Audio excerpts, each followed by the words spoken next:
Ja hoću da čestitam građanima zbog te odluke Evropskog saveta i to je jedan važan trenutak u procesu evropskih integracija. Mi smo godinama praktično bili blokirana zemlja usporenog procesa napredovanja prema članstvu u Evropskoj uniji i negde 2008. godine, u posljednje 2 godine, mi smo praktično deblokirali taj proces i učinili velike korake, pre svega potpisivanjem sporazuma o stabilizaciji i pridruživanju. Među vremenu on je počeo da se primenjuje.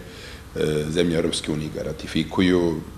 Završili smo jednu veliku etapu u saradnji sa Haškim tribunalom, što je osnovna pretpostavka daljeg procesa evropskih integracija, to je hapšenje Radovana Karadžića.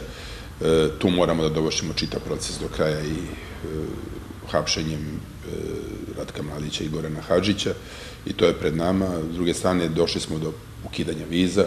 Evo sada imamo otpočet proces davanja kandidature, zvanične kandidature Srbije za članstvo u Evropskoj uniji. Kada dođemo i do tog koraka, verujem da ćemo vrlo blizu biti počinjenja pregovora o punopravnom članstvu.